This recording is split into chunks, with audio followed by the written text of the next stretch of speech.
The Thunder are now just one win away from the NBA Finals, and maybe by the time you watch it, they are in the NBA Finals, and I think they will be in large part thanks to Lou Dort and some tactical decisions they made, but I think Lou Dort just did an amazing job on Anthony Edwards. You can see him here just hand-fighting all up in Edwards' grill, just telling him from the tip-off, this is going to be a rough night for you, getting into all the screens, great backside help from the Thunder to prevent that bucket. And this is nothing new for the Thunder. They've been playing incredible defense all year long, especially Lou Dort, especially when he has that backline help from Chet Holmgren. This is the reason they are one of the best defenses in the NBA this year and just all time, and especially if they win the championship, we will be talking about this as an all-time defense. I'm Coach Gabe. This is Ball in Order. Subscribe if you like it. I think when a star player has a bad night like Anthony Edwards did, we always look at, oh, he just had a rough night, he wasn't into it, but we never look at this defense. Look at that pickup point right at the place that you want to pick up just beyond half court, and then tremendous movement into the screen to draw the foul. You can say he flopped, but watch how much contact he creates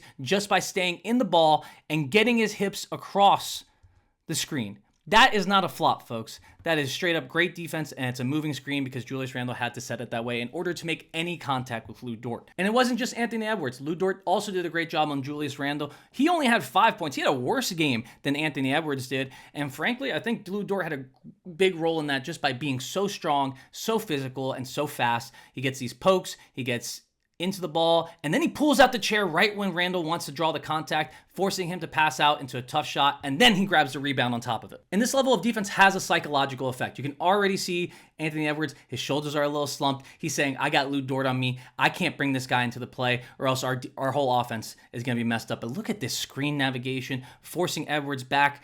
Door doesn't give up the back door. Gets over the screen, gets under the screen, gets a poke, forces a steal, tries to swipe at the ball. I don't care about that loose ball foul. You do that every single time. His effort is just outstanding on every single play. But it's also a mental aspect to this. He knows how Anthony Edwards is going to react to the way that he defends him, and he's learned that through the last 3 games, and he put it into action in game 4. Again, he gets over the screen, great backside help, results in a steal for Oklahoma City. And here's another little aspect of that psychological effect. Anthony Edwards doesn't want to bring up the ball. He passes it.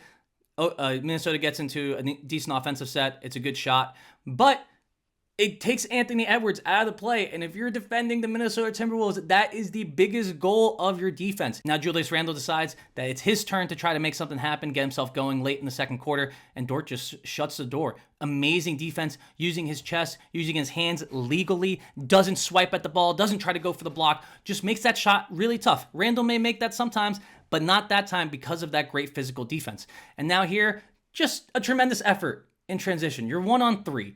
This should be an easy play for the Minnesota Timberwolves. Because Dort is there, he's able to just create enough havoc. On the offensive end, which is really where OKC won this game, I thought they did a great job of attacking Edwards and Randle and putting them into actions. It's kind of this two-pronged idea of how we're going to make you tired and make you work for everything.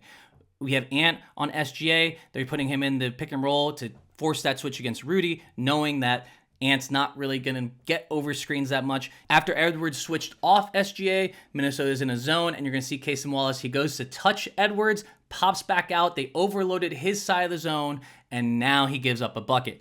And look, this may not seem like a big deal, but when you're giving up buckets, it's in your head as a defender, it's in your head as a player, and that affects your offensive end. There, Julius Randle gives up a bucket. Now he's having to work, and he's failing on the defensive end. It gets into your head, and it can cause you to have a somewhat of an off night on the offensive end.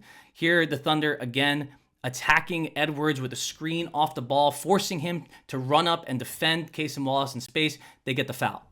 To start the third quarter, OKC attacks both Randle and Edwards on the same play. Caruso is guarded by Randle. He's going to give it up to Jalen Williams, who's guarded by Edwards. He sets a screen. There's another screen coming that's going to get Rudy Gobert involved in the play. Williams pulls it out to attack Randle, and then there's that off-ball screen on Edwards, gives up the bucket. And there's an energy aspect to all of this. There's a psychological aspect I was talking about, but it takes a lot of energy and effort to guard and think about these plays on the defensive end.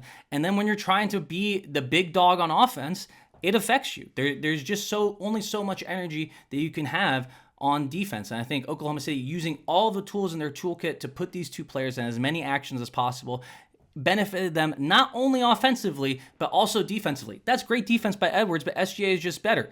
Now you're in his head. Now you're making him work. Now he's passing up the ball, and now he's trailing up the court, and he's not really in the play. It was just a great job of pulling Edwards and Randle out of what they wanted to do. This is what OKC has done better than anyone else this year. It's putting the effort in on defense and finding the ways to create defensive opportunities with your offense. I just think they do such a tremendous job of attacking where they need to attack and then defending where they need to defend. It's not something that's very complicated. It's actually pretty simple when you look at their tactics, but it just coalesces into making the other team have to work that much harder to get whatever they want.